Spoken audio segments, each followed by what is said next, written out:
Morning all of you. इसके बाद अभी जो हमने लास्ट में इंस्टॉलेशन प्रोसेस देखी थी, तो अब गूगल में जाके आप नेटबीन को सर्च करना है। तो नेटबीन सर्च करने के बाद आपको एक नेटबीन पैकेज यहाँ मिलेगा और उसको डाउनलोड आपको करना है।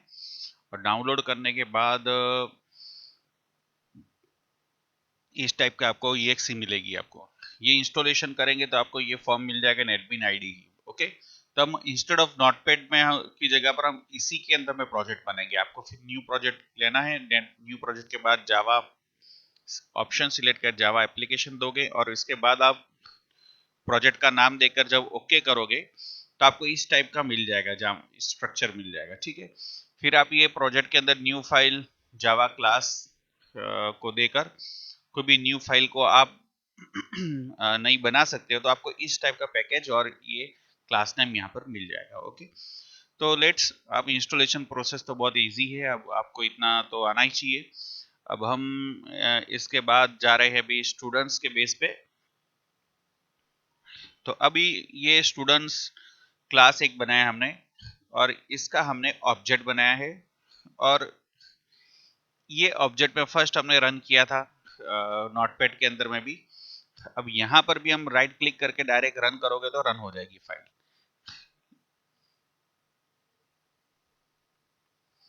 लेकिन रन होने के साथ में यहाँ पर आ गया 0 और नल आ जाएगा। ठीक है, तो ये चीज हो गई। उसके बाद में अगर हमको वैल्यू डालनी है तो हम ऑब्जेक्ट को इस तरीके से इनिशियलाइज करेंगे और हम इसके बाद इसको रन करेंगे।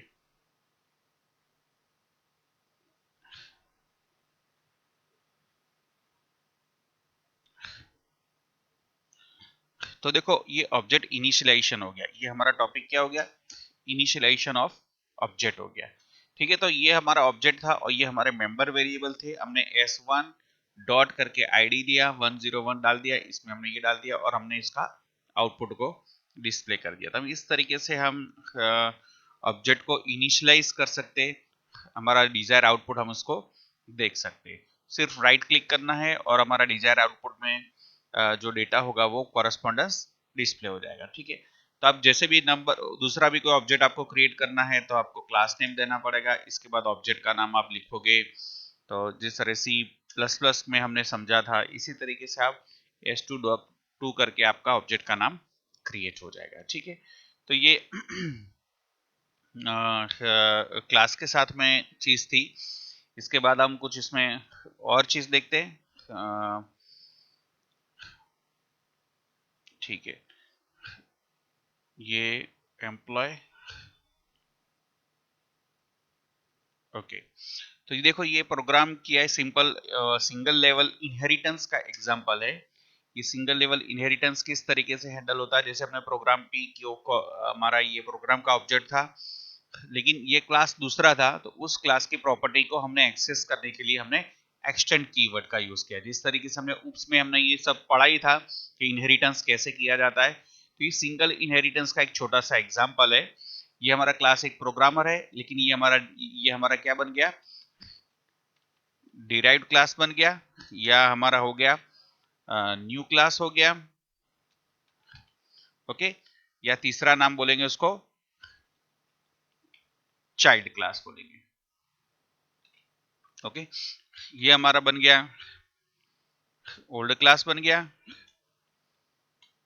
दूसरा नाम बोलेंगे उसको पेरेंट क्लास बोलेंगे और तीसरा नाम बोलेंगे उसको बेस क्लास बोलेंगे। तीनों वर्ड इसके लिए इस्तेमाल होता है। तो हमने ये हमारा एग्जांपल क्यों किसका है?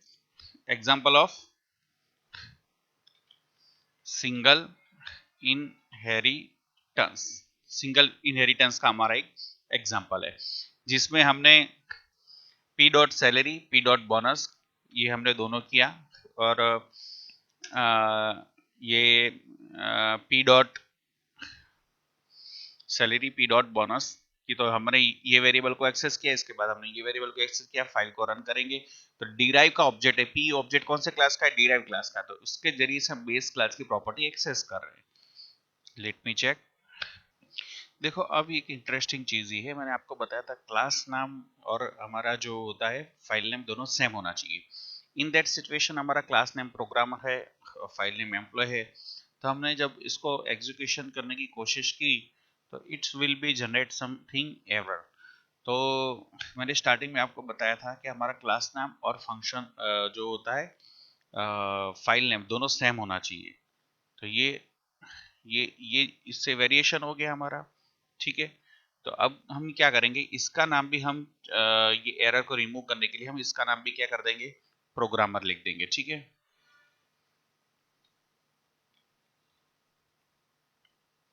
ये हमारा प्रोग्रामर्स हो गया, इसका नाम था एम्प्लॉय, हम यहाँ लिख देते एम्प्लॉय। क्यों कि हमारा जो मेन वाला फंक्शन है कंपाइलर, जो एग्जीक्यूशन कहां से स्टार्ट होता है, पब्लिक स्टैटिक वॉइड मेन से कंपाइलर स्टार्ट करता है, ठीक है। तो कंपाइलर को ये फंक्शन जो इस क्लास के, देखो ये विद इन प्रोग्रामर क्लास के अंदर में, तो हमारा मेन क्लास तो ये हो गया प्रोग्रामर, जहां से कंपाइलर लोड करके इस फंक्शन को एग्जीक्यूशन में लेगा। तो क्लास लोडर को लोड करेगा तब उसको क्या मिल जाएगा, वाइड मैन फंक्शन, क्योंकि उप्स का प्रोग्राम है। तो सबसे पहले कंपाइलर को क्या चाहिए, क्लास नेम मिलना चाहिए। जैसे सी वगैरह लैंग्वेज में ओनली वाइड मैन लिखते थे हम, ठीक है, क्योंकि वो उप्स का कंसेप्ट नहीं था। यहाँ पर सारे की सारी चीजें उप्स का कंसेप्ट है, तो हमको फर्स्ट क्लास नेम डिराइव करना पड़ेगा, फिर इसके विद इन में हम मेन को डिफाइन करेंगे, है ना। तो इसके लिए हमारा मेन क्लास ये हो गया। तो वो जो क्लास नेम होगा और फाइल नेम होगा दोनों मस्ट बी द सेम, ये बात आप याद रखना, वरना आपका फाइल नेम दूसरा लिखोगे फिर आपको एरर का पता नहीं चलेगा कि एरर क्या आ रही है, क्यों एग्जीक्यूशन नहीं हो रहा। देखो हमारा आउटपुट आ गया, प्रोग्रामर सैलरी 40,000, बोनस और प्रोग्राम इज 10,000। तो ये हमारा बेसिक सिंगल इनहेरिटेंस का एक एग्जांपल था। ओके, इसके बाद हम अभी देखेंगे कि ये हमने जो ऑब्जेक्ट क्रिएट किया, फर्स्ट क्लास हमने जो क्रिएट किया था उसमें ऑब्जेक्ट के जरिए से हमने ये कॉल करके हमने आउटपुट लिया। अब ऑब्जेक्ट के मतलब जो हमारा होगा वो हम फंक्शन में कैसे वैल्यू को पास करेंगे। तो ये एग्जांपल हमको ये रिप्रेजेंट करता है कि जो हमने क्लास क्रिएट किया है, क्लास का नाम दिया कैलकुलेट, उसमें दो चीज बनाए हमने, फंक्शन सम, सम नाम के दो फंक्शन बनाए, और ये दोनों फंक्शंस के अंदर में हमने पैरामीटर को पास किया है, ठीक है। तो ये कैलकुलेशन डॉट सम हमने यहाँ पास किया, तो 5 और 5 दोनों का सम होकर आउटपुट प्रिंट हो जाना चाहिए। तो इसको लेट चेक इट।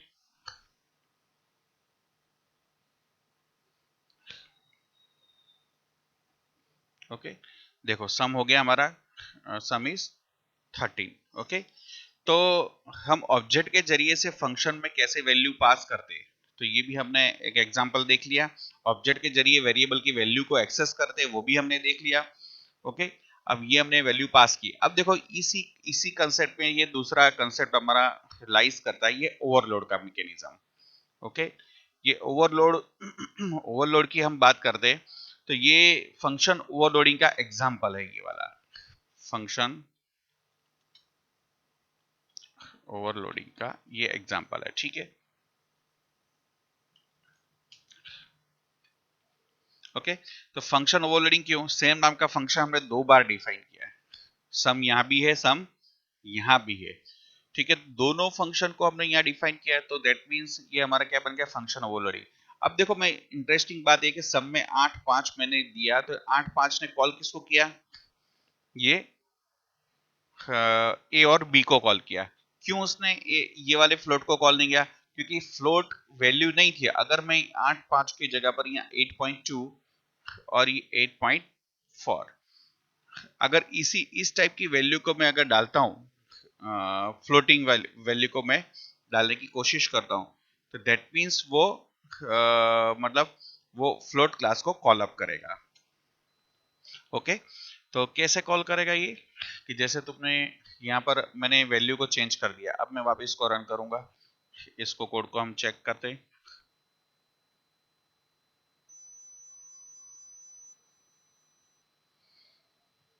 पॉइंट वाली वैल्यू दे दी, पॉइंट वाली मतलब डबल, ये फ्लोट वाली वैल्यू को कॉल अप करेगा। तो ये हाँ, तो टोटल टाइम क्या हो गया, ये दिया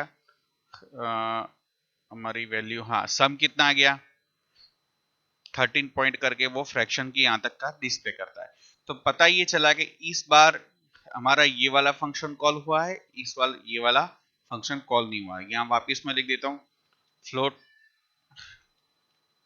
वैल्यू सम इज करके लिखेंगे। हम वापिस रन करके देखें उसको।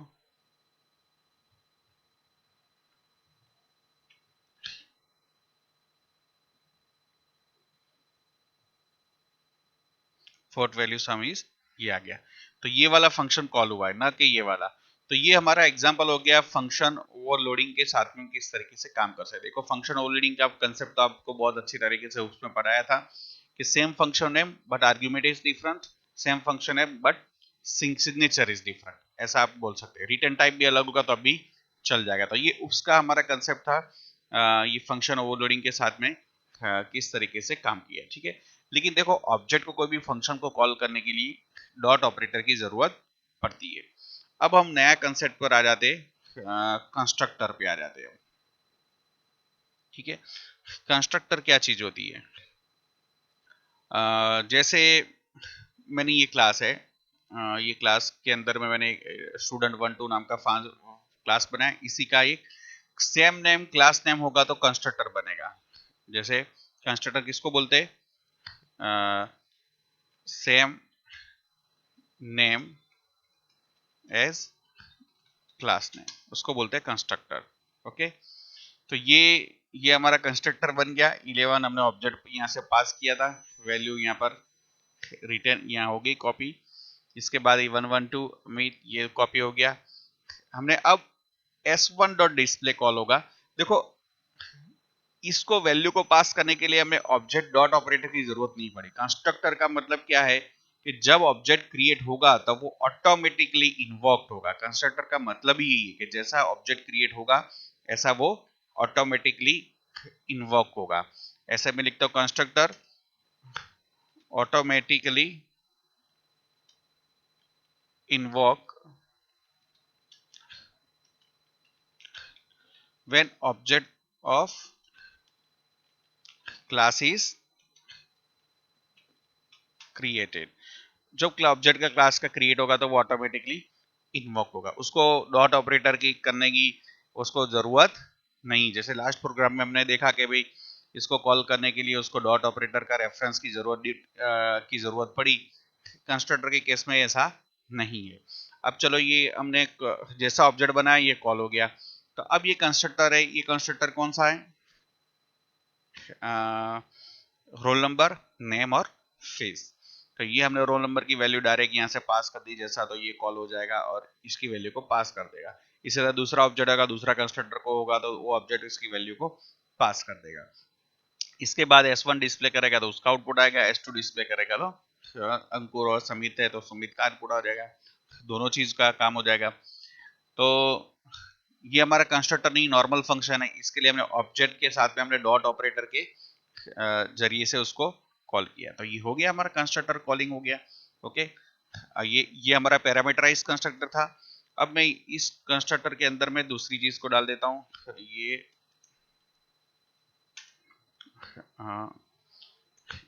यहाँ पर अपने वैल्यू डाली और system dot out dot print line,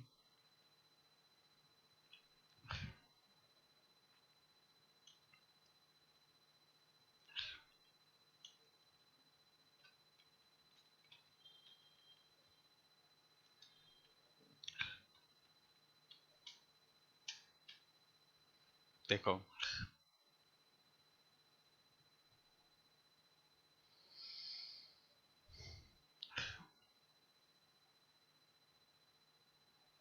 अब हमारा आउटपुट हुआ। देखो अभी फिलहाल हमारे आउटपुट में ये वाला कंस्ट्रक्टर रन नहीं हुआ क्योंकि हमने ऐसा ऑब्जेक्ट क्रिएट ही नहीं किया कि जिसके अंदर उसके ये तो पैरामीटर थे, तो वो पैरामीटर जिस तरह को मतलब कॉल करके उसने कॉल किया। अब जैसे मैं ऐसा ऑब्जेक्ट बनाता हूँ S3 equal to new student, ठीक है। अब मैंने ये बना दिया। अब हम रन करके देखेंगे।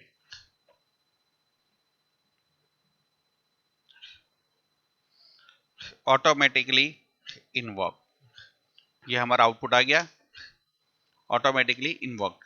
क्यों आया कि जैसा ऑब्जेक्ट क्रिएट हुआ तो कंस्ट्रक्टर का काम ही यही कि ऑटोमेटिकली इन्वोक्ड होगा।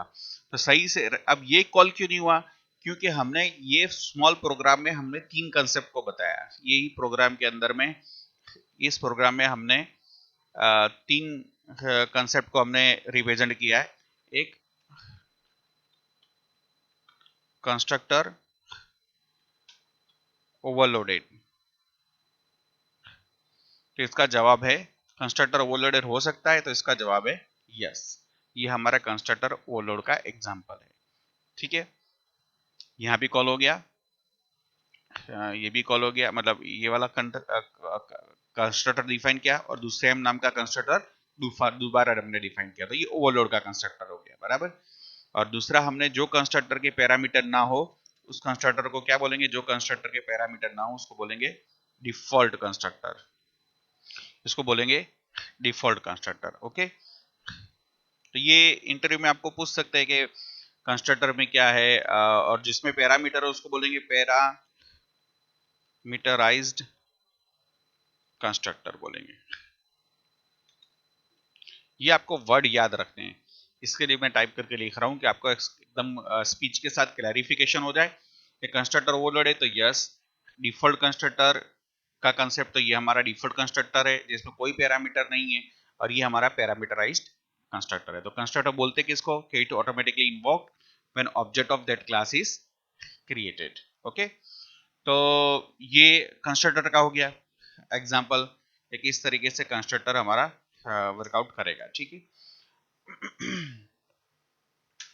अब ये हमारे कंसेप्ट है जितने मैंने टाइप किए।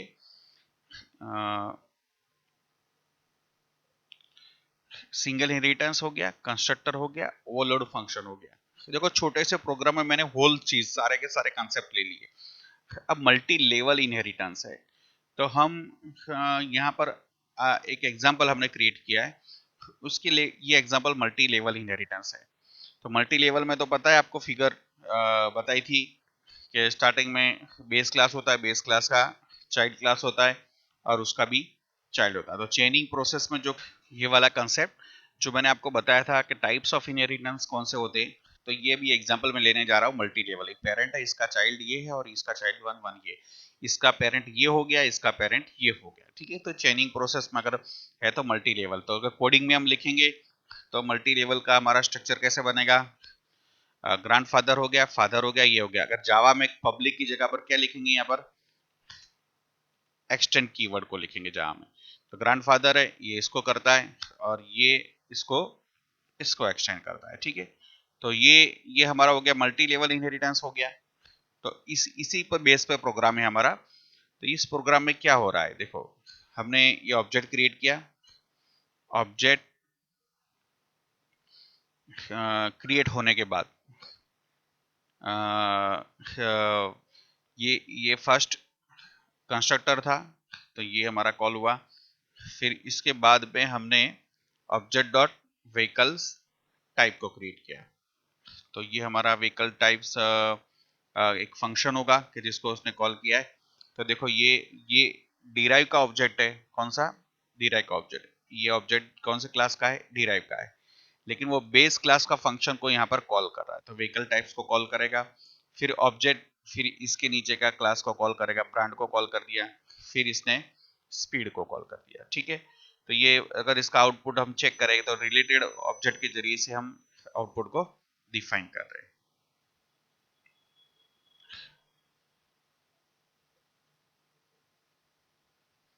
देखो देखो इसमें फर्स्ट आउटपुट आया हमारा क्लास कार, फिर आया क्लास मारुति, और इसके बाद व्हीकल का टाइप्स हमने जो डाला था व्हीकल टाइप कार, ये यहाँ पर आया है।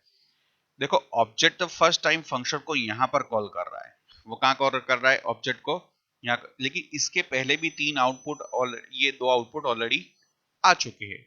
क्यों आ चुके हैं का ऑब्जेक्ट, क्योंकि जैसे ऑब्जेक्ट हम क्रिएट करते हैं तो उसका कंस्ट्रक्टर को क्या करता है, वो ऑटोमेटिकली इन्वॉक कर देता है ना। तो जैसा ऑब्जेक्ट बनाया तो उसने ये फर्स्ट टाइम में उसने बेस क्लास का कंस्ट्रक्टर को कॉल कर दिया। ओके, इसके बाद उसने मारुति का कंस्ट्रक्टर को कॉल कर दिया। ओके, इसके बाद में उसने मारुति 800 का कंस्ट्रक्टर को कॉल कर दिया।